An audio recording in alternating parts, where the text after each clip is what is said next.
ਜਾਨਹੁ ਤਿਉ ਰਾਖ।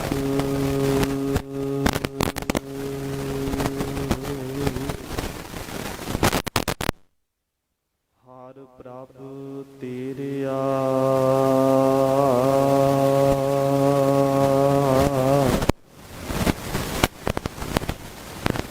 ਕੀਤੇ ਗਨਉ ਅਸੰਖ ਅਵਗੁਣ ਮੇਰਿਆ।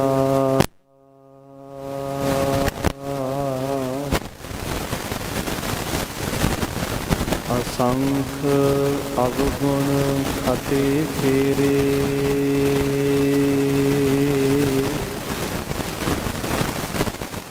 ਨਿਤ ਪ੍ਰਤ ਸਾਧ ਭੂਲੀਐ।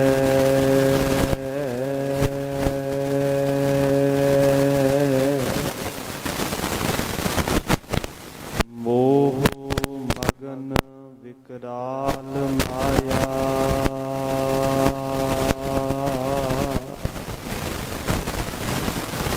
ਤੋ ਪ੍ਰਸਾਦੀ ਘੋਲੀਐ।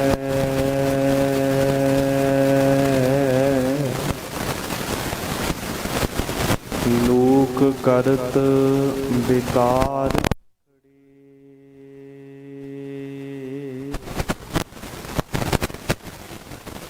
ਪ੍ਰਭ ਮੇਰ ਹੂਤੇ ਮੇਰਿਆ।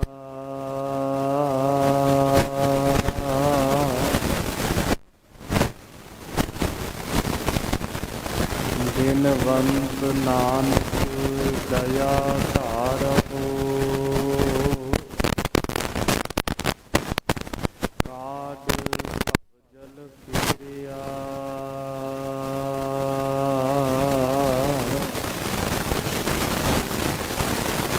ਤੇਰੇ ਕਵਨ ਕਵਨ ਗੁਣ ਕਹਿ ਕਹਿ ਗਾਵਾਂ।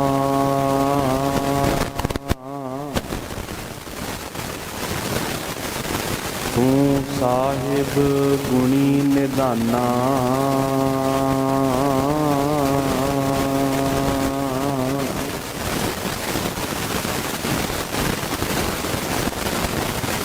ਤੁਮਰੀ ਮਹਿਮਾ ਵਰਨ ਨਾ ਸਾਕਉ। ਤੂੰ ਠਾਕੁਰ ਊਚ ਭਗਵਾਨਾ।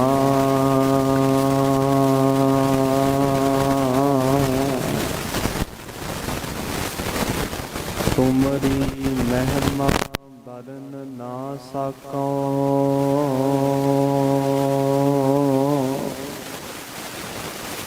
ਤੂੰ ਠਾਕੁਰ ਊਚ ਭਗਵਾਨਾ।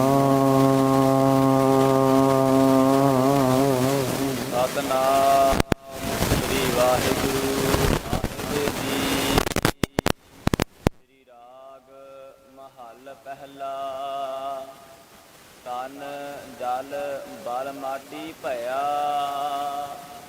ਮਨ ਮਾਇਆ ਮੋਹਿ ਮਨੂਰ। ਔਗਣ ਫਿਰ ਲਾਗੂ ਭਏ। ਪੂਰਵ ਜਾਵੈ ਤੂਰ। ਤਨ ਜਲ ਬਲ ਮਾਟੀ ਭਇਆ।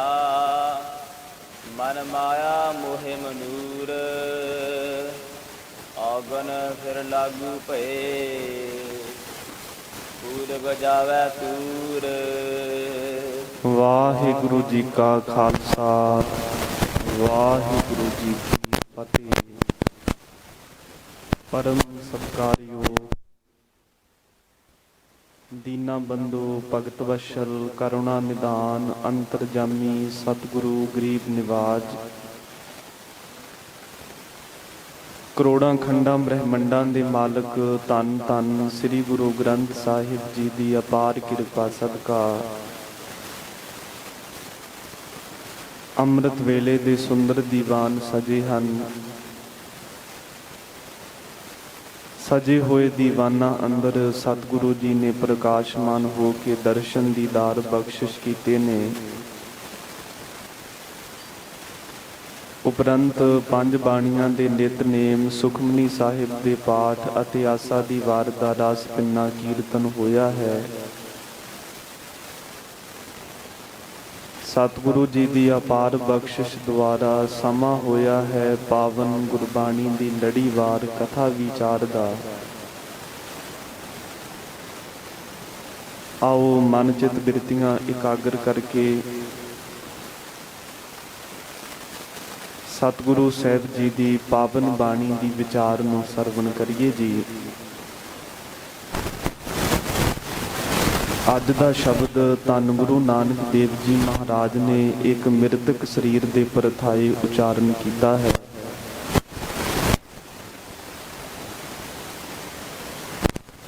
ਮਿਰਤਕ ਮੁਰਦਾ ਲਾਸ਼,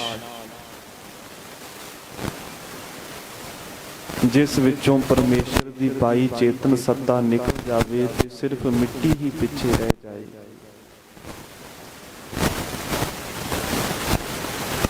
ਸਭ ਤੋਂ ਪਹਿਲੀ ਗੱਲ ਕਿ ਉਸ ਮਿੱਟੀ ਦੇ ਸਰੀਰ ਨਾਲੋਂ ਸਾਰੇ ਹੀ ਰਿਸ਼ਤੇ ਨਾਤੇ ਆਪਣਾ ਸੰਬੰਧ ਤੋੜ ਲੈਂਦੇ ਨੇ।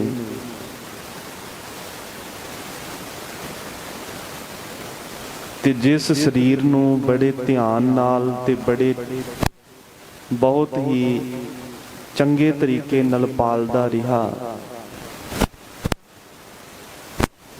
ਉਹ ਸਰੀਰ ਨੂੰ ਕੀੜੇ ਖਾ ਜਾਂਦੇ ਨੇ। ਗੁਰਬਾਣੀ ਦਾ ਬਚਨ ਹੈ, हाड़ जरे जैसे लकड़ी का टूला, केस जरे जैसे घास का फूला। कहो कबीर तब ही नर जागै, जम का डंड मूंड मह लागै।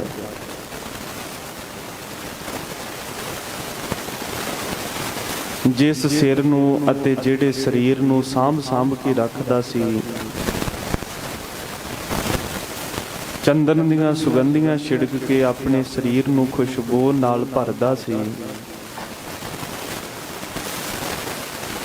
गरीब नवाज पातशाह कहंदे ने ओही शरीर एक दिन मिट्टी दे विच कीड़ियां दे हवाले हो जांदा है।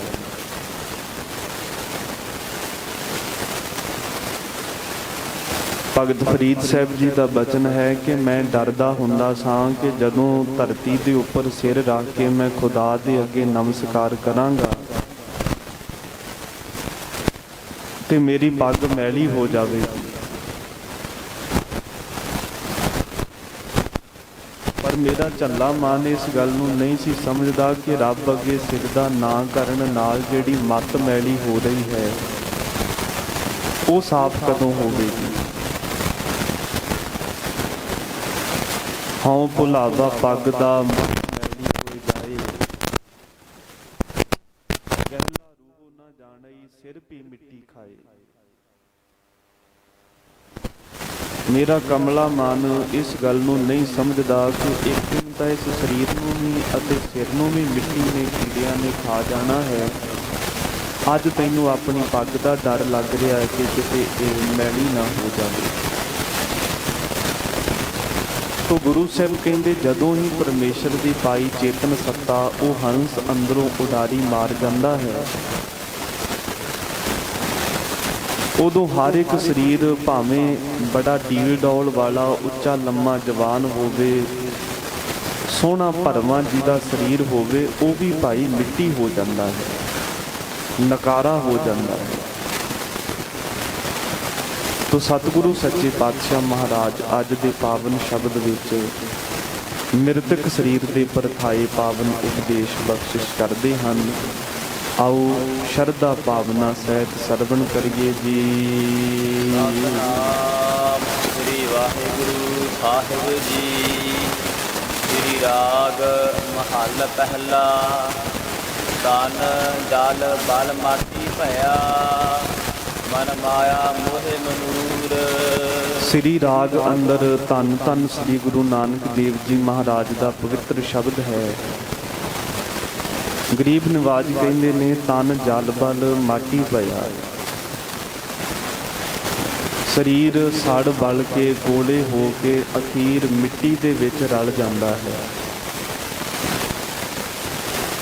अथवा जिन्हां दा संस्कार किया जाता है वो तां सड़ के राख हो जाते हैं, जिन्होंने दफनाया जाता वो माटी भया भाव मिट्टी का रूप हो जाते हैं।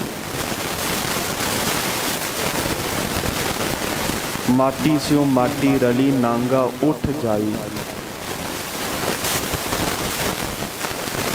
बस कुछ समय वास्ते बंदा भुलेखे विच पै के शरीर नूं अपना समझदा रिहा। महाराज कहंदे बनिया भी मिट्टी तो सी ते आखिर भी मिट्टी विच समा जांदा है। कि सड़ बल के कोले हो जिउंदे जागदे जी किते तत्ते तवे नूं हथ लग जावे ते हथ सड़ू सड़ू करन लग पैंदा है। थोड़ा जिहा भी सेक बंदा नहीं झल सकदा,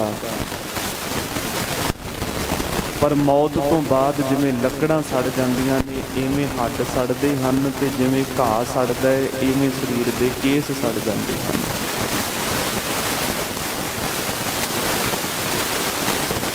ये वैरागमयी उपदेश है सतगुरु जी का कि हे जीव, दुनिया के उपर रहिंदियां तू बहुत मल्लां मारियां, तू बहुत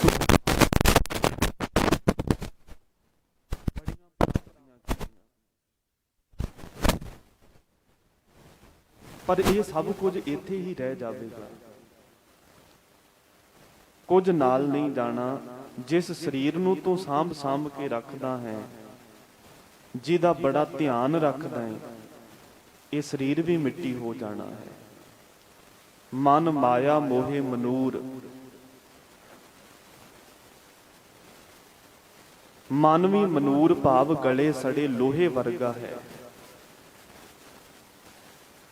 शरीर तां सड़ बल के राख हो जाता है, पर मन तां माया दे मोह विच मनूर पहला ही गलिया सड़िया होया। मनूर उस लोहे नूं कहा जाता है जिहड़ा बेकार होवे, जिस दा लोहार कोई भी मुल ना पावे। गरीब नवाज कहते ने मन मनूर वर्गा है, निकम्मा ते बेकार है। क्योंकि मोह माया के जाल विच फसिया होया। माया मोह, मोह माया दे जाल करके मन निकम्मा ते बेकार लोहे वर्गा हो चुका है ते शरीर संस्कार करन तो बाद विच बेकार है। गुरु ग्रंथ साहिब सच्चे पातशाह कहते ने कि अजे किसी जानवर दा शरीर होवे वो काम आ जाता है, पर बंदे दा शरीर ते इन्ना निकम्मा है, ये मौत तो बाद किसी काम नहीं आउंदा। नरू मरै नर काम न आवे, पशु मरै 10 काज सवारै। पशु का मृतक शरीर कई कामां दे विच कई काम सवारदा है, परंतु बंदे का शरीर कख भी नहीं सवारदा। अग दे सपुरद करना पैंदा, मिट्टी दे सपुरद करना पैंदा। तो महाराज कहंदे शरीर मौत तो बाद विच बेकार हो जाता है ते मन पहला ही मोह माया दे करके गलिया सड़िया है। फिर लागू भये तूर वजावे तूर। गुरु साहब कहंदे फिर होर सुनो, जेड़े औगण ने ये लागू भाव दुश्मन हो गए ने। औगण ही दुश्मन बन जाते हैं। जिवें किसी नूं संगलां दे नाल बन दिता जावे ते उहदे वास्ते छुटना औखा हो जाता है। महाराज कहंदे बंदे दे औगण मानो के संगल हन ते औगणां दे संगलां नूं कट्टण वास्ते गुणां दे गुण चाहीदे ने। जे गुण कोल होणगे ते फिर औगणां दे संगलां तो आज़ादी मिल जाएगी, नहीं ते बंदा इन्हां ही औगणां विच वज्झा रहिंदा है। गुरबाणी दा वचन है, नानक औगण जेतड़े तेते गली जंजीर। जे गुण होण तां कट्टियन से भाई से वीर। ਜਿਨ੍ਹਾਂ ਨੇ ਗੁਣਾਂ ਦੁਆਰਾ ਔਗਣਾਂ ਦੇ ਸੰਗਲ ਕੱਟ ਲਏ, ਮਹਾਰਾਜ ਕਹਿੰਦੇ ਉਹ ਬੜੇ ਬਹਾਦਰ ਸੂਰਬੀਰ ਯੋਧੇ ਨੇ। ਇਸ ਕਰਕੇ ਔਗਣ ਫਿਰ ਲਾਗੂ ਹੈ। ਔਗਣ ਦੁਸ਼ਮਣ ਬਣ ਕੇ ਜੀਵ ਨੂੰ ਘੇਰਦੇ ਨੇ ਤੇ ਕੂਰ ਵਜਾਵੇ ਤੂਰ। ਕੂਰ ਕਹੀਏ ਝੂਠ, ਵਜਾਵੇ ਵਜਾਉਂਦਾ ਹੈ ਤੂਰ ਵਾਜੇ। ਝੂਠ ਦੇ ਵਾਜੇ ਹੀ ਸਾਰੀ ਉਮਰ ਜੀਵ ਵਜਾਉਂਦਾ ਰਹਿੰਦਾ ਹੈ। ਝੂਠ ਦੀ ਕਮਾਈ ਕਰਦਾ, ਝੂਠ ਦੇ ਵਿੱਚ ਹੀ ਲਪਟਿਆ ਰਹਿੰਦਾ ਹੈ ਤੇ ਅੰਤ ਨੂੰ ਇਹ ਝੂਠਾ ਸਰੀਰ ਨਾਸ ਹੋ ਜਾਂਦਾ ਹੈ।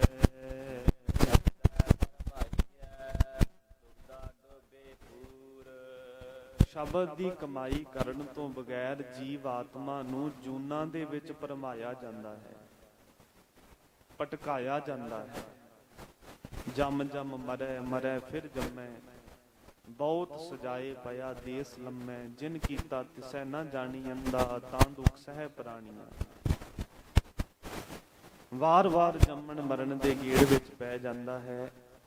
ਜਦੋਂ ਇਹ ਜੀਵ ਪਰਮੇਸ਼ਰ ਨੂੰ ਵਿਸਾਰ ਕੇ ਆਪਣਾ ਜੀਵਨ ਬਤੀਤ ਕਰਦਾ ਹੈ ਤੇ ਗੁਰੂ ਦੇ ਸ਼ਬਦ ਦੀ ਕਮਾਈ ਨਹੀਂ ਕਰਦਾ,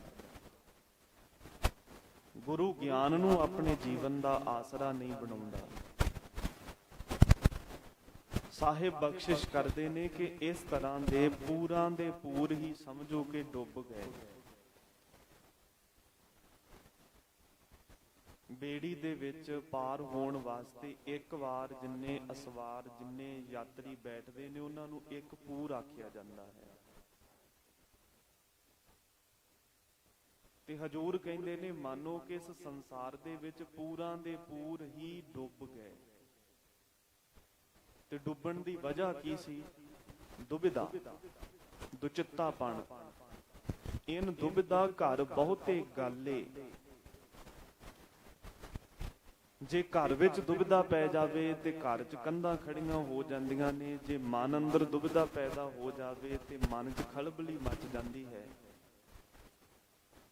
ਐਸਾ ਕੋਈ ਜੇ ਦੁਬਿਧਾ ਮਾਰ ਗਵਾਵੇ, ਇਸੇ ਮਾਰ ਰਾਜ ਜੋਗ ਕਮਾਵੇ। ਸਾਹਿਬ ਕਹਿੰਦੇ ਕੋਈ ਇਸ ਤਰ੍ਹਾਂ ਦਾ ਸੂਰਮਾ ਹੈ ਜਿਹੜਾ ਦੁਬਿਧਾ ਨੂੰ ਮਾਰ ਦੇਵੇ, ਜਿਹੜਾ ਦੁਬਿਧਾ ਨੂੰ ਖਤਮ ਕਰ ਦੇਵੇਗਾ ਉਹ ਮਾਨੋ ਕਿ ਰਾਜ ਯੋਗ ਦੀ ਪਦਵੀ ਪ੍ਰਾਪਤ ਕਰ ਲਏਗਾ। ਦੁਬਿਧਾ ਬੜਾ ਭੈੜਾ ਰੋਗ ਹੈ।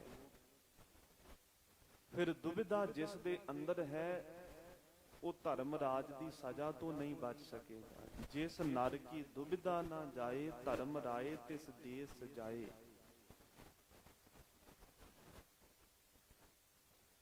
ਜਿਹੜਾ ਸਾਰੀ ਉਮਰ ਦੁਚਿੱਤੀ ਦੇ ਵਿੱਚ ਹੀ ਰਿਹਾ ਕਿ ਸੰਸਾਰ ਵੱਲ ਲੱਗਾ ਜਾਂ ਨਿਰੰਕਾਰ ਵੱਲ ਜੁੜਾਂ। ਕਦੇ ਕਦੇ ਮਨ ਵਿੱਚ ਵੈਰਾਗ ਆਉਂਦਾ ਸੀ ਤੇ ਨਿਰੰਕਾਰ ਦੀ ਬੰਦਗੀ ਕਰਨ ਲੱਗ ਜਾਂਦਾ ਸੀ। ਪਰ ਜਦੋਂ ਮਨ ਉੱਤੇ ਮਾਇਆ ਦਾ ਪ੍ਰਭਾਵ ਪੈਂਦਾ ਹੈ ਤੇ ਰੱਬ ਦੀ ਬੰਦਗੀ ਛੱਡ ਕੇ ਫਿਰ ਸੰਸਾਰ ਦੇ ਵਿੱਚ ਹੀ ਵਿਅਸਤ ਹੋ ਜਾਂਦਾ ਹੈ। ਗੁਰੂ ਗ੍ਰੰਥ ਸਾਹਿਬ ਮਹਾਰਾਜ ਕਹਿੰਦੇ ਕਦੇ ਕਦਾਈ ਤਾਂ ਇੰਨਾ ਵਿਰਾਗ ਆਉਂਦਾ ਹੈ ਮਾਨੋ ਕਿ ਬੰਦਾ ਉੱਚੇ ਪਹਾੜ ਤੇ ਚੜ ਜਾਂਦਾ ਹੈ। ਮਤਲਬ ਕਿ ਇੰਨੀ ਵੈਰਾਗਮਈ ਅਵਸਥਾ ਆਉਂਦੀ ਹੈ ਕਿ ਸਾਰੇ ਸੰਸਾਰ ਤੋਂ ਉਪਰਾਮ ਹੋ ਜਾਂਦਾ,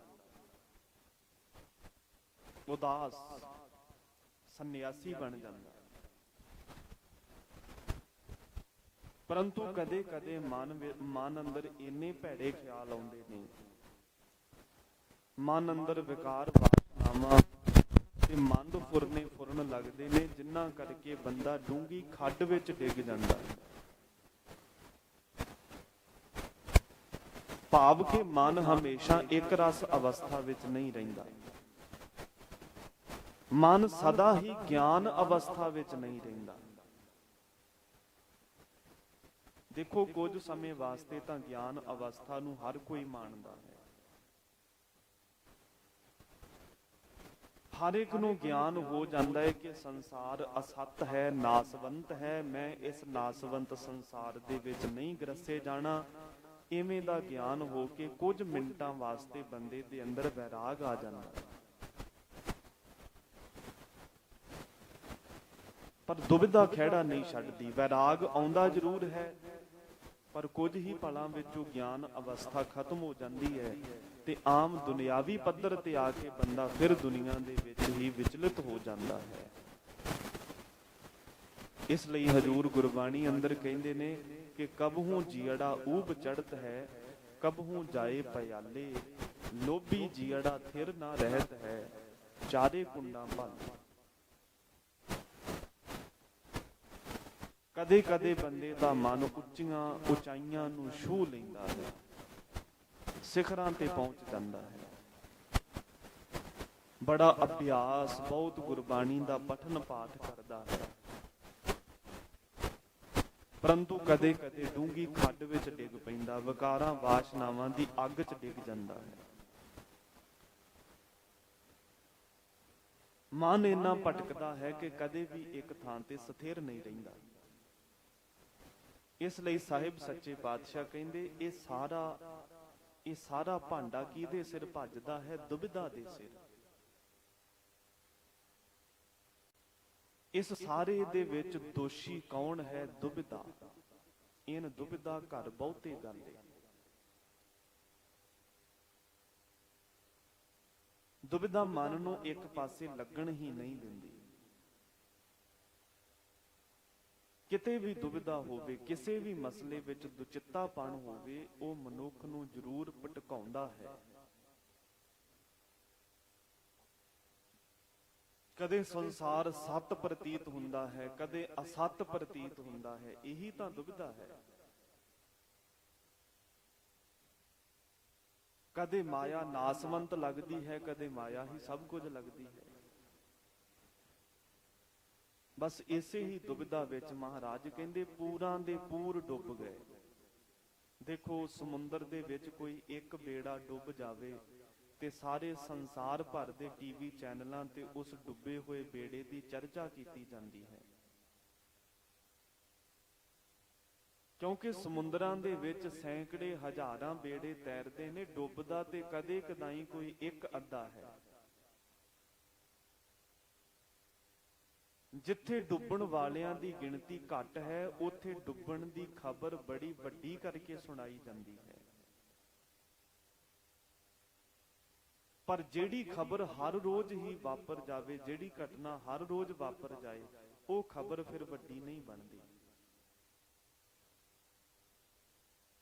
ਟੀਵੀ ਚੈਨਲਾਂ ਤੇ ਫਿਰ ਉਸ ਖਬਰ ਨੂੰ ਬਾਹਾਂ ਉਲਾਰ ਕੇ ਨਹੀਂ ਸੁਣਾਇਆ ਜਾਂਦਾ, ਕਿਉਂਕਿ ਹਰ ਰੋਜ਼ ਵਾਪਰਨ ਵਾਲੀ ਘਟਨਾ ਉਹ ਕੋਈ ਖਾਸ ਖਬਰ, ਕੋਈ ਸੁਰਖੀ ਨਹੀਂ ਰਹਿ ਜਾਂਦੀ। ਸਮੁੰਦਰ ਵਿੱਚ ਕਦੇ ਕਦਾਈ ਬੇੜੇ ਡੁੱਬਦੇ ਨੇ, ਇਸ ਕਰਕੇ ਸਮੁੰਦਰ ਵਿੱਚ ਡੁੱਬੇ ਹੋਏ ਬੇੜੇ ਦੀ ਚਰਚਾ ਸੰਸਾਰ ਭਰ ਦੇ ਟੀਵੀ ਚੈਨਲਾਂ ਤੇ ਕੀਤੀ ਜਾਂਦੀ ਹੈ। ਪਰੰਤੂ ਜ਼ਿੰਦਗੀ ਰੂਪੀ ਬੇੜੇ ਤਾਂ ਅਨੇਕਾਂ ਹੀ ਡੁੱਬਦੇ ਨੇ। ਸੰਸਾਰ ਦੇ ਵਿੱਚ ਜੀਵਾਂ ਦੀ ਜ਼ਿੰਦਗੀ ਰੂਪੀ ਬੇੜੇ ਤਾਂ ਡੁੱਬਦੇ ਹੀ ਡੁੱਬਦੇ ਨੇ। ਅਨੇਕਾਂ ਕਹਿ ਲਓ ਜਾਂ ਇੰਜ ਕਹਿ ਲਓ ਕਿ ਸਾਰੇ ਹੀ ਡੁੱਬਦੇ ਨੇ। ਇੱਥੇ ਤਰਨ ਵਾਲਾ ਕੋਈ ਇੱਕ ਅੱਧਾ ਹੈ। ਪ੍ਰਤੱਖ ਸਮੁੰਦਰ ਵਿੱਚ ਡੁੱਬਣ ਵਾਲਾ ਕੋਈ ਇੱਕ ਅੱਧਾ ਬੇੜਾ ਹੈ ਤੇ ਸੰਸਾਰ ਸਮੁੰਦਰ ਦੇ ਵਿੱਚ ਤਰਨ ਵਾਲਾ ਕੋਈ ਇੱਕ ਅੱਧਾ ਬੇੜਾ ਹੈ। ਬਾਕੀ ਤਾਂ ਸਾਰੇ ਦੇ ਸਾਰੇ ਡੁੱਬਦੇ ਨੇ। ਹਮ ਦੇਖਾ ਤਹਿ ਡੂਬੀ ਅਲੇ। ਗੁਰੂ ਸਾਹਿਬ ਕਹਿੰਦੇ ਨੇ ਮੈਂ ਜ਼ਿੰਦਗੀਆਂ ਰੂਪੀ ਬੇੜੇ ਬਹੁਤ ਡੁੱਬਦੇ ਵੇਖੇ ਨੇ। ਦੁਬਿਧਾ ਡੋਬੇ ਪੂਰਾਂ ਦੇ ਪੂਰ ਡੁੱਬਦੇ ਵੇਖੇ ਨੇ। ਹਾਂ, ਤਰਦਾ ਕੌਣ ਹੈ? ਇਹੋ ਸੰਸਾਰ ਵਿਕਾਰ ਸੰਸੇ ਮੈਂ ਤਰਿਓ ਬ੍ਰਹਮ ਗਿਆਨੀ। ਬ੍ਰਹਮ ਗਿਆਨੀ ਭਵ ਸਾਗਰ ਨੂੰ ਪਾਰ ਕਰਦਾ ਹੈ। ਉਸ ਤੋਂ ਬਗੈਰ ਸਾਰੇ ਹੀ ਸੰਸਾਰ ਸਮੁੰਦਰ ਵਿੱਚ ਡੁੱਬ ਜਾਂਦੇ ਹਨ। ਇਸ ਕਰਕੇ ਹਜੂਰ ਸੱਚੇ ਪਾਤਸ਼ਾਹ ਬਖਸ਼ਿਸ਼ ਕਰਦੇ ਹਨ ਕਿ ਭਾਈ ਦੁਬਿਧਾ ਰੋਗ ਸੋ ਅਧਿਕ ਵਡੇਰਾ, ਮਾਇਆ ਕਾ ਮੋਹਤਾਜ ਭਇਆ। ਬੜਾ ਪ੍ਰਬਲ ਰੋਗ ਹੈ ਦੁਬਿਧਾ ਦਾ, ਜਿਹੜਾ ਇੱਕ ਪਾਸੇ ਲੱਗਣ ਨਹੀਂ ਦਿੰਦਾ, ਵਾਰ-ਵਾਰ ਮਨ ਨੂੰ ਭਟਕਾਉਂਦਾ ਹੈ। ਸ਼ਬਦ ਕਰਹੁ ਚਿਤ ਲਾਏ। ਹੇ ਮੇਰੇ ਮਨ, ਜੇਕਰ ਇਸ ਭਵ ਸਾਗਰ ਨੂੰ ਪਾਰ ਕਰਨਾ ਹੈ, ਫਿਰ ਸ਼ਬਦ ਦਾ ਆਸਰਾ ਗ੍ਰਹਿਣ ਕਰ। ਸ਼ਬਦ ਬੇੜੀ ਹੈ, ਸ਼ਬਦ ਜਹਾਜ਼ ਹੈ ਜਿਹਦੇ 'ਚ ਸਵਾਰ ਹੋ ਕੇ ਤੂੰ ਸੰਸਾਰ ਸਮੁੰਦਰ ਨੂੰ ਲੰਘ ਸਕਦਾ ਹੈ।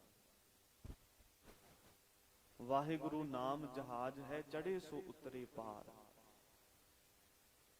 ਨਾਮ ਰੂਪੀ ਬੇੜੇ ਦੇ ਉੱਪਰ ਜਿਹੜਾ ਸਵਾਰ ਹੋਵੇਗਾ ਉਹੀ ਭਵ ਸਾਗਰ ਨੂੰ ਪਾਰ ਕਰ ਸਕੇਗਾ।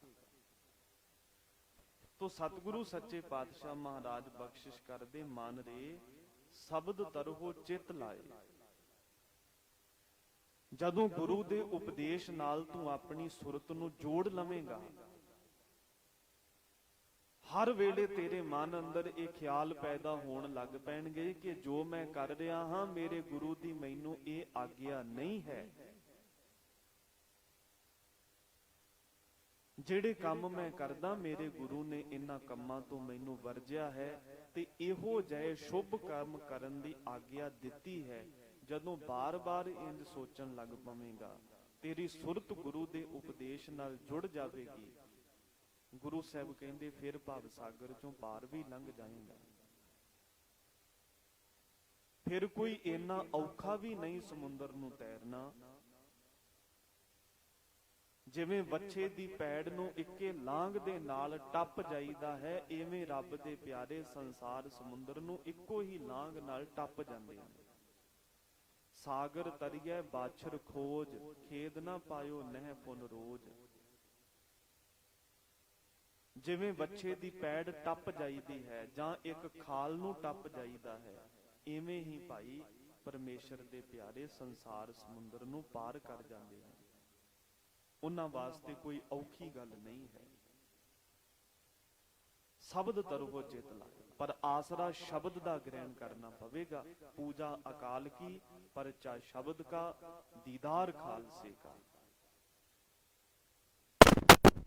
ਸਾਹਿਬੇ ਕਮਾਲ ਸਰਬੰਸ ਦਾਨੀ ਗੁਰੂ ਗੋਬਿੰਦ ਸਿੰਘ ਮਹਾਰਾਜ ਜੀ ਨੇ ਸਾਨੂੰ ਗੁਰਸਿੱਖਾਂ ਨੂੰ ਇਹ 3 ਮਹਾਵਾਕ ਦਿੱਤੇ ਨੇ। ਤੇ ਮਹਾਵਾਕ ਦੀ ਵਿਸ਼ੇਸ਼ਤਾ ਇਹ ਹੁੰਦੀ ਹੈ ਕਿ ਉਹ ਲਿਖਣ ਤੇ ਬੋਲਣ ਵਿੱਚ ਬਹੁਤ ਛੋਟਾ ਹੁੰਦਾ ਹੈ, ਪਰੰਤੂ ਉਹਦੇ ਅਰਥ ਬੜੇ ਵੱਡੇ ਹੁੰਦੇ ਨੇ। ਅਰਥਾਂ ਦਾ ਬੜਾ ਵਿਸਥਾਰ ਹੁੰਦਾ ਹੈ। ਮੁੱਕ ਦੀ ਗੱਲ ਜਿਹੜਾ ਬੋਲਣ ਤੇ ਲਿਖਣ ਵਿੱਚ ਬਹੁਤ ਛੋਟਾ ਹੋਵੇ, ਪਰੰਤੂ ਅਰਥ ਉਹਦੇ ਬੜੇ ਵਿਸਥਾਰ ਵਿੱਚ ਹੋਣ, ਉਸੇ ਨੂੰ ਹੀ ਮਹਾਵਾਕ ਆਖਿਆ ਜਾਂਦਾ ਹੈ।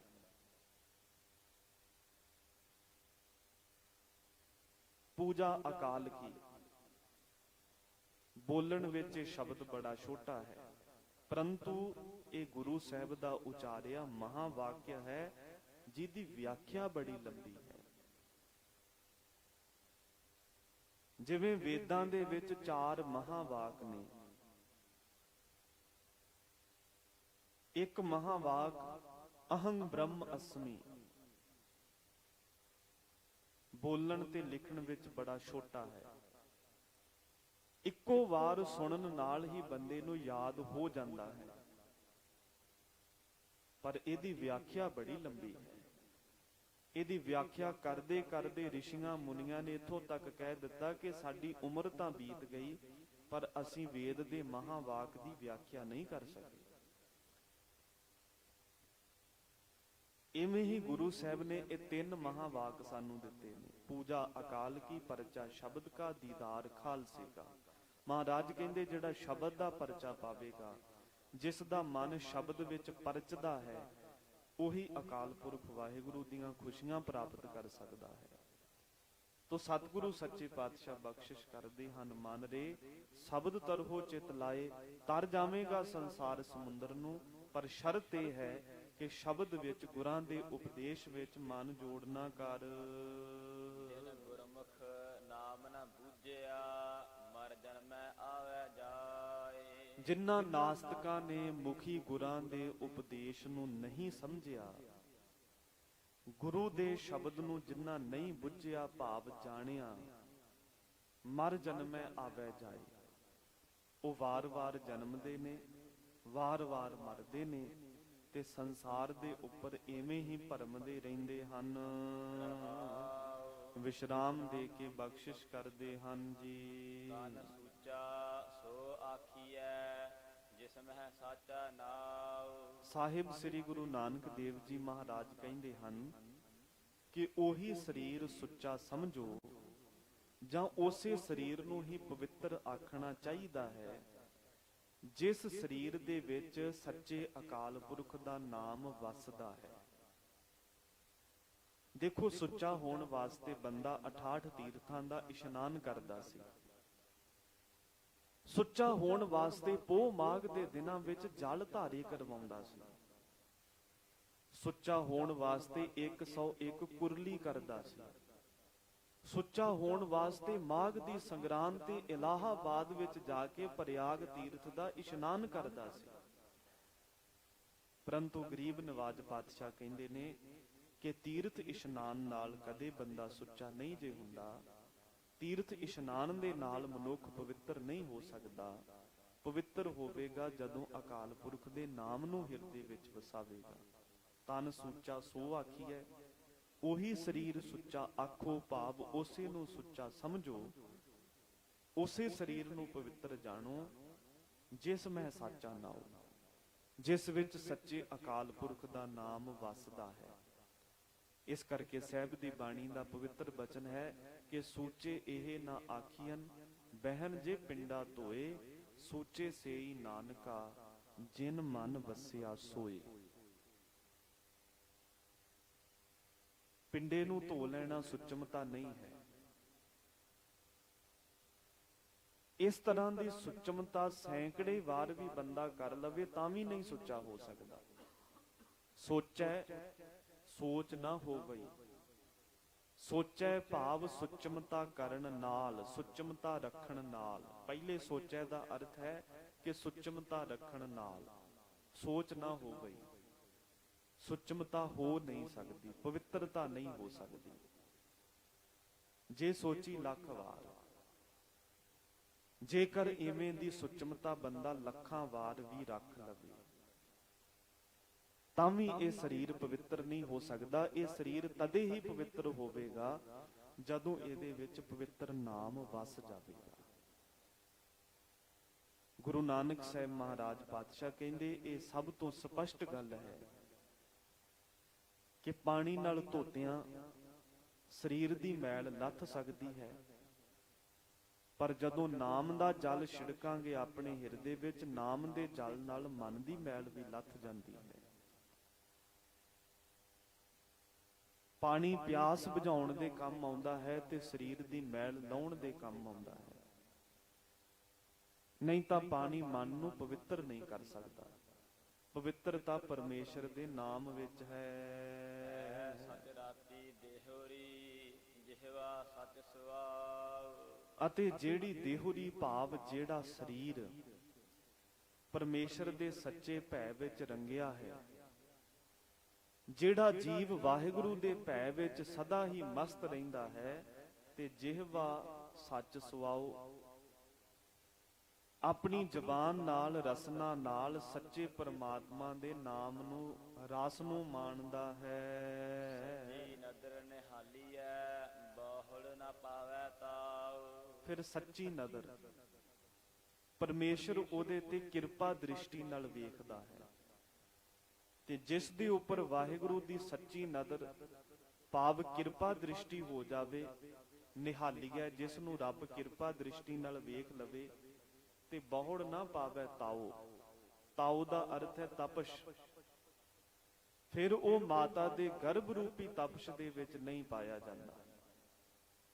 ਜਿਸ ਦੇ ਉੱਪਰ ਅਕਾਲ ਪੁਰਖ ਵਾਹਿਗੁਰੂ ਦੀ ਕਿਰਪਾ ਦ੍ਰਿਸ਼ਟੀ ਹੋ ਜਾਵੇ, ਉਹ ਨਾ ਤੇ ਵਿਕਾਰਾਂ ਦੀ ਤਪਸ਼ ਅੰਦਰ ਸੜਦਾ ਹੈ, ਨਾ ਮੋਹ ਮਾਇਆ ਦੀ ਤਪਸ਼ ਵਿੱਚ ਸੜਦਾ ਹੈ, ਨਾ ਹੀ ਮਾਤਾ ਦੇ ਗਰਭ ਦੀ ਤਪਸ਼ ਵਿੱਚ ਸੜਦਾ ਹੈ।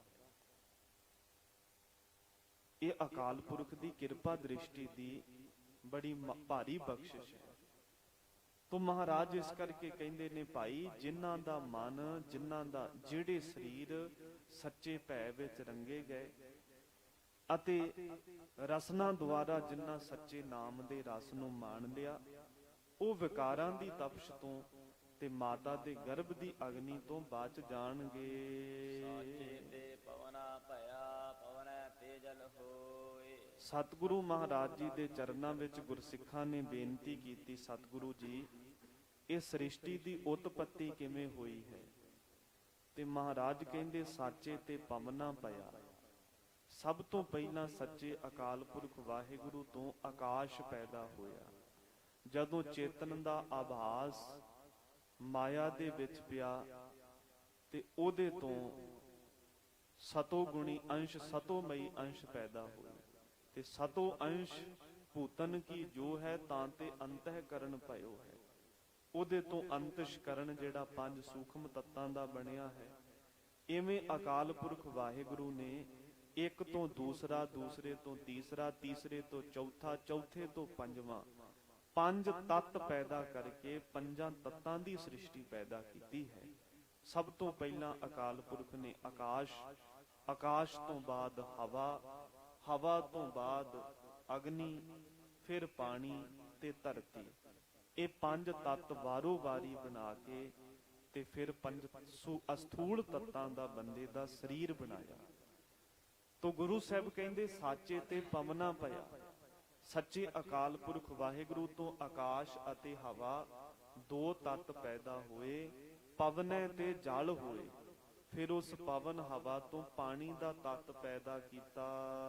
ਚਾਰ ਤੇ ਤ੍ਰਿਭਵਨ ਸਾਜਿਆ, ਘਟ ਘਟ ਜੋਤ ਸਮੋਏ। ਜਦੋਂ ਪੰਜੇ ਤੱਤ ਪਰਮੇਸ਼ਰ ਨੇ ਸਾਜ ਦਿੱਤੇ, ਫਿਰ ਤਿੰਨਾਂ ਭਵਨਾਂ ਨੂੰ ਬਣਾਇਆ, ਸਵਰਗ ਲੋਕ, ਮਾਤ ਲੋਕ ਤੇ ਪਤਾਲ ਲੋਕ। ਇਹ ਤਿੰਨੇ ਲੋਕ ਸਥਾਪਿਤ ਕੀਤੇ ਤੇ ਘਟ ਘਟ ਜੋਤ ਸਮੋਏ। ਹਰ ਇੱਕ ਹਿਰਦੇ ਵਿੱਚ ਉਸਨੇ ਆਪਣੀ ਜੋਤ ਰੱਖ ਦਿੱਤੀ। ਘਟ ਘਟ ਮੈਂ ਹਰਿ ਜੂ ਬਸੈ, ਸੰਤਨ ਕਹਿਓ ਪੁਕਾਰ। ਹਰ ਇੱਕ ਹਿਰਦੇ ਵਿੱਚ ਉਹਦੀ ਜੋਤ ਵਸ ਗਈ। ਜਿਵੇਂ ਗੁਰਬਾਣੀ ਦਾ ਬਚਨ ਹੈ ਕਿ ਸਭਨੀ ਘਟੀ ਸਹੁ ਵਸੈ, ਸਹਿ ਬਿਨ ਘਟ ਨਾ ਕੋਏ। ਨਾਨਕ ਤੇ ਸੁਹਾਗਣੀ ਜਿਨ੍ਹਾਂ ਗੁਰਮੁਖ ਪ੍ਰਗਟ ਹੋਏ। ਹੇ ਭਾਈ, ਹਰ ਇੱਕ ਹਿਰਦੇ ਵਿੱਚ ਪਰਮੇਸ਼ਰ ਦਾ ਵਾਸ ਹੈ। ਕੋਈ ਵੀ ਐਸਾ ਹਿਰਦਾ ਨਹੀਂ ਜਿਹਦੇ 'ਚ ਰੱਬ ਨਾ ਵਸਦਾ ਹੋਵੇ। ਤਾਂ ਕਰਕੇ ਸਤਿਗੁਰੂ ਸੱਚੇ ਪਾਤਸ਼ਾਹ ਮਹਾਰਾਜ ਬਖਸ਼ਿਸ਼ ਕਰਦੇ ਹਨ ਕਿ ਪਰਮਾਤਮਾ ਦੀ ਜੋਤ ਘਟ ਘਟ ਵਿੱਚ ਸਮਾਈ ਹੋਈ ਹੈ। ਘਟ ਘਟ ਜੋਤ ਸਮੋਈ।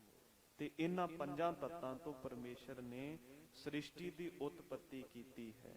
ਇਸੇ ਪ੍ਰਕਾਰ ਸਾਚੇ ਤੇ ਪਵਨਾ ਭਇਆ, ਪਵਨੈ ਤੇ ਜਲ ਹੋਏ। ਸੱਚੇ ਅਕਾਲ ਪੁਰਖ ਵਾਹਿਗੁਰੂ ਦੇ ਨਾਮ ਨੂੰ ਜਪਣ ਨਾਲ ਜੀਵ ਦਾ ਮਨ ਪਵਨਾ ਭਾਵ ਪਵਿੱਤਰ ਹੋ ਗਿਆ ਤੇ ਪਵਨੈ ਤੇ ਜਲ ਹੋਏ। ਜਦੋਂ ਮਨ ਪਵਿੱਤਰ ਹੋਇਆ ਤੇ ਫਿਰ ਜਲ ਦਾ ਅਰਥ ਹੈ ਸ਼ਾਂਤੀ। ਫਿਰ ਜਲ ਵਰਗੀ ਸ਼ਾਂਤੀ ਆ ਗਈ। ਜਿਵੇਂ ਪਾਣੀ ਠੰਡਾ ਠਾਰ ਹੈ, ਸਦਾ ਹੀ ਸ਼ਾਂਤ ਰਹਿੰਦਾ ਹੈ, ਇਵੇਂ ਪਾਣੀ ਵਰਗੇ, ਜਲ ਵਰਗੇ ਗੁਣ ਉਸ ਗੁਰਸਿੱਖ ਅੰਦਰ ਵਸ ਗਏ। ਚਾਰ ਤੇ ਤ੍ਰਿਭਵਨ ਸਾਜਿਆ, ਘਟ ਘਟ ਜੋਤ ਸਮੋਏ। ਫਿਰ ਇਸ ਸ਼ਾਂਤੀ ਤੋਂ ਪਰਮੇਸ਼ਰ ਨੇ ਤਿੰਨਾਂ ਭਵਨਾਂ ਦਾ ਜੋ ਮਾਲਕ ਵਾਹਿਗੁਰੂ ਹੈ, ਉਹਦਾ ਗਿਆਨ ਸਾਜਿਆ ਭਾਵ ਸਜਾਉਣਾ ਕੀਤਾ। ਕਹਿਣ ਤੋਂ ਭਾਵ ਕਿ ਉਹਦਾ ਗਿਆਨ ਪ੍ਰਗਟ ਹੋ ਗਿਆ। ਸ਼ਾਂਤੀ ਤੋਂ ਬਾਅਦ ਵਿੱਚ, ਸਬਰ ਸੰਤੋਖ ਤੋਂ ਬਾਅਦ ਵਿੱਚ ਪਰਮੇਸ਼ਰ ਦਾ ਗਿਆਨ ਹਿਰਦੇ ਵਿੱਚ ਸਾਜਿਆ ਭਾਵ ਸੱਜ ਗਿਆ, ਪ੍ਰਗਟ ਹੋ ਗਿਆ ਤੇ ਘਟ ਘਟ ਜੋਤ ਸਮੋਏ। ਹਰ ਇੱਕ ਹਿਰਦੇ ਵਿੱਚ ਪਰਮੇਸ਼ਰ ਦੀ ਜੋਤ ਨਜ਼ਰ ਆ ਗਈ। ਇਸੇ ਪ੍ਰਕਾਰ ਸਾਚੇ ਤੇ ਪਵਨਾ ਭਇਆ, ਪਵਨੈ ਤੇ ਜਲ ਹੋਏ। ਜਦੋਂ ਸੱਚੇ ਅਕਾਲ ਪੁਰਖ ਵਾਹਿਗੁਰੂ ਦਾ ਸਰਵਣ ਕੀਤਾ, ਉਦੋਂ ਪਵਨਾ ਭਇਆ। ਸਰਵਣ ਕਰਨ ਦੇ ਨਾਲ ਮਨ ਇੱਕਦਮ ਸ਼ਾਂਤ ਹੋ ਗਿਆ। ਮਨ ਨੂੰ ਪਰਮੇਸ਼ਰ ਦੇ ਨਾਮ ਵਿੱਚੋਂ ਰਸ ਆਉਣ ਲੱਗ ਪਿਆ। ਤੇ ਸਰਵਣ ਤੋਂ ਬਾਅਦ ਵਿੱਚ ਜਦੋਂ ਪਵਨੈ ਤੇ ਜਲ ਹੋਏ, ਜਲ ਰੂਪੀ ਮੰਨਣ ਕੀਤਾ। ਜਿਵੇਂ ਮੰਨਣ ਕਰਨ ਦੇ ਵਿੱਚ ਸ਼ਾਂਤੀ ਤੇ ਸਬਰ ਸੰਤੋਖ ਦੇ ਗੁਣ ਪ੍ਰਾਪਤ ਹੋ ਜਾਂਦੇ ਨੇ, ਇਵੇਂ ਜਲ ਰੂਪੀ ਜਿਨ੍ਹਾਂ ਨੇ ਮੰਨਣ ਕਰ ਲਿਆ ਹੈ। ਚਾਰ ਤੇ ਤ੍ਰਿਭਵਨ ਸਾਜਿਆ, ਘਟ ਘਟ ਜੋਤ ਸਮੋਏ। ਤੇ ਮੰਨਣ ਤੋਂ ਬਾਅਦ ਵਿੱਚ ਤਿੰਨਾਂ ਭਵਨਾਂ ਦੇ ਵਿੱਚ ਗਿਆਨ ਰੂਪੀ ਨਿਧਿਆਸਣ ਨੂੰ ਸਜਾ ਦਿੱਤਾ। ਸਰਵਣ, ਮੰਨਣ, ਨਿਧਿਆਸਣ, ਇਹਨਾਂ ਤਿੰਨਾਂ ਅਵਸਥਾਵਾਂ ਦੀ ਪ੍ਰਾਪਤੀ ਕਰਕੇ ਵਾਹਿਗੁਰੂ ਦਾ ਗਿਆਨ ਹਿਰਦੇ ਵਿੱਚ ਸਿਰ ਦੇ ਵਿੱਚ ਵਸ ਗਿਆ। ਨਿਰਮਲ ਮੈਲਾ ਨਾ ਥੀਐ, ਸ਼ਬਦ ਰਤੇ ਪਤ ਹੋਏ। ਸਾਹਿਬ ਸ੍ਰੀ ਗੁਰੂ ਨਾਨਕ ਦੇਵ ਜੀ ਮਹਾਰਾਜ ਬਖਸ਼ਿਸ਼ ਕਰਦੇ ਹਨ ਕਿ ਅਕਾਲ ਪੁਰਖ ਪਵਿੱਤਰ ਹੈ, ਉਹ ਕਦੇ ਵੀ ਮੈਲਾ ਨਹੀਂ ਹੁੰਦਾ। ਬੰਦਾ ਸਵੇਰੇ ਨਹਾ ਧੋ ਕੇ ਘਰੋਂ ਨਿਕਲਿਆ ਹੋਵੇ, ਸ਼ਾਮਾਂ ਤੱਕ ਕੱਪੜੇ ਮੈਲੇ ਹੋ ਜਾਂਦੇ ਨੇ, ਹੱਥਾਂ ਪੈਰਾਂ ਤੇ ਮਿੱਟੀ ਘੱਟਾ ਪੈ ਕੇ ਸਾਰਾ ਸਰੀਰ ਮੈਲਾ ਹੋ ਜਾਂਦਾ ਹੈ। ਤੇ ਜੇ ਪਾਣੀ ਨਾਲ ਸਰੀਰ ਨੂੰ ਧੋ ਵੀ ਲਵੇ ਤੇ ਇਸ ਚਮੜੀ ਦੀ ਪਰਤ ਦੇ ਅੰਦਰ ਤਾਂ ਸਦਾ ਮੈਲ ਹੀ ਮੈਲ ਹੈ। ਮਨ ਮੈਲਾ ਹੈ, ਤਨ ਮੈਲਾ ਹੈ, ਸੰਸਾਰ ਮੈਲਾ ਹੈ। ਇਸ ਮੈਲਾ ਮਲਦਾ ਇਹੋ ਸੰਸਾਰ, ਇੱਕ ਹਰ ਨਿਰਮਲ ਜਾਂ ਕਾ ਅੰਤ ਨਾ ਪਾਰ।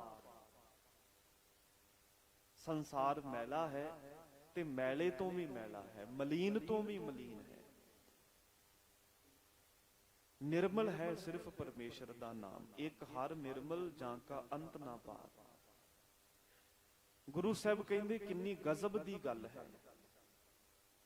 ਸੰਸਾਰ ਮੈਲਾ ਹੈ ਤੇ ਪਰਮੇਸ਼ਰ ਨਿਰਮਲ ਹੈ, ਪਰ ਉਹ ਨਿਰਮਲ ਪਰਮੇਸ਼ਰ ਰਹਿੰਦਾ ਇਸ ਸੰਸਾਰ ਦੇ ਵਿੱਚ ਹੀ ਹੈ, ਪਰ ਫਿਰ ਵੀ ਲੇਪ ਸ਼ੇਪ ਨਾ ਲਿਪਿਆ ਤੇ ਲਿਬੜਦਾ ਫਿਰ ਵੀ ਨਹੀਂ। ਭਾਵੇਂ ਇਹ ਸੰਸਾਰ ਮੈਲਾ ਵਾਹਿਗੁਰੂ ਕਣ ਕਣ ਵਿੱਚ ਰਮਿਆ ਹੋਇਆ, ਪਰੰਤੂ ਉਹ ਫੇਰ ਵੀ ਪਵਿੱਤਰ ਹੈ, ਨਿਰਮਲ, ਮੈਲਾ ਨਾ ਥੀਐ। ਕਦੇ ਵੀ ਮੈਲਾ ਨਾ ਥੀਐ ਭਾਵ ਨਹੀਂ ਹੁੰਦਾ। ਸ਼ਬਦ ਰੱਤੇ ਪੱਤ ਹੋਏ, ਜਿਹੜੇ ਪਰਮੇਸ਼ਰ ਦੇ ਸ਼ਬਦ ਗਿਆਨ ਦੇ ਵਿੱਚ ਰੰਗੇ ਗਏ, ਉਹਨਾਂ ਦੀ ਲੋਕ ਪਰਲੋਕ ਦੇ ਵਿੱਚ ਪੱਤ ਹੋਏ ਭਾਵ ਇੱਜ਼ਤ ਹੁੰਦੀ ਹੈ। ਦੁਨੀਆ ਦੇ ਉੱਪਰ ਵੀ ਲੋਕ ਸਦਾ ਸਨਮਾਨ ਕਰਦੇ ਨੇ, ਸੱਚੇ ਮਾਰਗ ਚੱਲਦਿਆਂ ਉਸਤਤ ਕਰੇ ਜਹਾਨ। ਸੰਸਾਰ ਦੇ ਲੋਕ ਵੀ ਸਿਫਤਾਂ ਕਰਦੇ ਨੇ, ਤੇ ਜਦੋਂ ਧਰਮ ਰਾਜੇ ਦੀ ਕਚਹਿਰੀ ਵਿੱਚ ਕੋਈ ਗੁਰੂ ਦਾ ਪਿਆਰਾ ਜਾਂਦਾ ਤੇ ਉੱਥੇ ਵੀ ਸਨਮਾਨ ਮਿਲਦਾ ਹੈ। ਹਰ ਥਾਂ ਤੇ ਇੱਜ਼ਤ ਹੁੰਦੀ ਹੈ। ਜਿਹੜੇ ਉਸ ਨਿਰਮਲ ਪਰਮੇਸ਼ਰ ਦੇ ਨਾਲ ਜੁੜੇ ਹਨ, ਮਨ ਸਾਜ ਸੰਤੋਖਿਆ ਨਦਰ ਕਰੇ ਤਿਸ ਮਾਹੇ। ਇਹ ਮਨ ਜਦੋਂ ਸੱਚੇ ਨਾਮ ਵਿੱਚ ਜੁੜ ਗਿਆ, ਉਦੋਂ ਸੰਤੋਖਿਆ ਭਾਵ ਸੰਤੁਸ਼ਟ ਹੋ ਜਾਂਦਾ ਹੈ। ਵਿਕਾਰ ਭੋਗਣ ਦੀ ਕੋਈ ਭੁੱਖ ਨਹੀਂ ਰਹਿੰਦੀ, ਪਦਾਰਥਾਂ ਦੇ ਰਸ ਭੋਗਣ ਦੀ ਕੋਈ ਭੁੱਖ ਨਹੀਂ ਰਹਿੰਦੀ, ਨਾ ਮਾਇਆ ਇਕੱਤਰ ਕਰਨ ਦੀ ਕੋਈ ਇੱਛਾ ਰਹਿੰਦੀ ਹੈ। ਮਨ ਸੰਤੁਸ਼ਟ ਹੋ ਜਾਂਦਾ। ਨਦਰ ਕਰੇ ਤਿਸ ਮਾਹੇ। ਇਹ ਸੰਤੋਖ ਦੀ ਦਾਤ, ਸਬਰ ਦੀ ਦਾਤ ਕਿਸ ਨੂੰ ਮਿਲਦੀ ਹੈ? ਜਿਹਦੇ ਉੱਪਰ ਪਰਮੇਸ਼ਰ ਕਿਰਪਾ ਦ੍ਰਿਸ਼ਟੀ ਕਰ ਦੇਵੇ, ਜਿਹਦੇ ਉੱਪਰ ਨਦਰੇ ਇਨਾਇਤ ਹੋ ਜਾਵੇ, ਨਦਰੇ ਰਹਿਮਤ ਹੋ ਜਾਵੇ, ਉਹੀ ਵਿਅਕਤੀ ਅਕਾਲ ਪੁਰਖ ਵਾਹਿਗੁਰੂ ਦੀ ਬਖਸ਼ਿਸ਼ ਨੂੰ ਮਾਣਦਾ ਹੈ ਤੇ ਸਬਰ ਸੰਤੋਖ ਦੀ ਦਾਤ ਪ੍ਰਾਪਤ ਕਰ ਲੈਂਦਾ ਹੈ। ਸੰਤੋਖੀ ਕੁੱਲੀ ਵਿੱਚ ਰਹਿ ਕੇ ਵੀ ਖੁਸ਼ ਰਹਿੰਦਾ ਹੈ। ਲਾਲਚੀ ਮਹਿਲਾਂ ਦੇ ਵਿੱਚ ਵੀ ਸੁੱਖ ਦੀ ਨੀਂਦ ਨਹੀਂ ਸੌਂ ਸਕਦਾ। ਗੁਰੂ ਸਾਹਿਬ ਨੇ ਇੱਕ ਸੰਤੋਖੀ ਆਦਮੀ ਨੂੰ ਵੇਖ ਕੇ ਹੀ ਪਾਵਨ ਬਾਣੀ ਦਾ ਸ਼ਬਦ ਉਚਾਰਿਆ ਕਿ ਬਸਤਾ ਟੂਟੀ ਝੁੰਪੜੀ। ਭਾਈ ਹੇਮਾ ਗੁਰੂ ਸਾਹਿਬ ਦਾ ਅਨੰਨ ਸਿੱਖ ਬੜਾ ਸੰਤੋਖੀ ਹੈ, ਬਹੁਤ ਸੰਤੁਸ਼ਟ ਹੈ। ਬਸਤਾ ਟੂਟੀ ਝੁੰਪੜੀ ਚੀਰ ਸਭ ਛਿੰਨਾ, ਜਾਤ ਨਾ ਪਤ ਨਾ ਆਦਰੋ ਉਦਿਆਨ ਪ੍ਰਮਿੰਨਾ। ਮਿੱਤਰ ਨਾ ਇਠ ਧਨ ਰੂਪਹੀਣ ਕਿਛ ਸਾਕ ਨਾ ਸਿੰਨਾ। ਸਤਿਗੁਰੂ ਅਰਜਨ ਦੇਵ ਜੀ ਮਹਾਰਾਜ ਕਹਿੰਦੇ, ਦੇਖੋ ਭਾਈ, ਇਹਦੇ ਕੋਲ ਰਹਿਣ ਵਾਸਤੇ ਕੋਈ ਇੱਟਾਂ ਦਾ ਮਕਾਨ ਨਹੀਂ ਹੈ। ਕੁੱਲੀ ਦੇ ਵਿੱਚ ਆਪਣਾ ਰਹਿਣ ਬਸੇਰਾ ਕਰਦਾ। ਸਰੀਰ ਤੇ ਪਾਏ ਹੋਏ ਬਸਤਰ ਵੀ ਫਟੇ ਪੁਰਾਣੇ, ਗਰੀਬੀ ਹੈ। ਗੋਦੜੀ ਪਾ ਕੇ ਆਪਣਾ ਗੁਜ਼ਾਰਾ ਕਰਦਾ। ਫਿਰ ਕੋਈ ਉੱਚੀ ਜਾਤ ਵਿੱਚ ਜਨਮ ਨਹੀਂ ਹੋਇਆ। ਕੋਈ ਮਿੱਤਰ ਨਾ ਇਠ ਧਨ ਰੂਪਹੀਣ ਕਿਛ ਸਾਕ ਨਾ ਸਿੰਨਾ। ਨਾ ਧਨ ਹੈ, ਨਾ ਰੂਪ ਹੈ, ਨਾ ਕੋਈ ਦੋਸਤ ਮਿੱਤਰ ਹੈ। ਤੇ ਜਿੰਨੇ ਸਾਕ ਸੱਜਣ ਨੇ, ਉਹਨਾਂ ਸਾਰਿਆਂ ਨੇ ਵੀ ਮੂੰਹ ਫੇਰ ਲਿਆ। ਪਰੰਤੂ ਗਰੀਬ ਨਵਾਜ ਬਾਦਸ਼ਾਹ ਕਹਿੰਦੇ, ਰਾਜਾ ਸਗਲੀ ਸ੍ਰਿਸ਼ਟ ਕਾ ਹਰ ਨਾਮ ਮਨ ਭਿੰਨਾ। ਇਹਦਾ ਮਨ ਰੱਬ ਦੇ ਨਾਮ ਵਿੱਚ ਭਿੱਜਾ ਹੈ, ਜਿਸ ਕਰਕੇ ਸਾਡੀਆਂ ਨਜ਼ਰਾਂ ਦੇ ਵਿੱਚ ਇਹ ਸਾਰੀ ਸ੍ਰਿਸ਼ਟੀ ਦਾ ਰਾਜਾ ਹੈ। ਲੋਕਾਂ ਵਾਸਤੇ ਭਿਖਾਰੀ ਹੋਵੇਗਾ, ਪਰ ਗੁਰੂ ਅਰਜਨ ਦੇਵ ਦੀਆਂ ਨਿਗਾਹਾਂ ਦੇ ਵਿੱਚ ਉਹ ਸਾਰੀ ਧਰਤੀ ਦਾ ਚੱਕਰਵਰਤੀ ਬਾਦਸ਼ਾਹ ਹੈ। ਪ੍ਰਭ ਜੀਓ ਤੇਰੀ ਦਾਤੀ ਰਾਜਾ, ਮਾਨਸ ਬੱਪੜਾ ਕਿਆ ਸਲਾਹੀ, ਕਿਆ ਤਿਸ ਕਾ ਮੁਹਤਾਜਾ।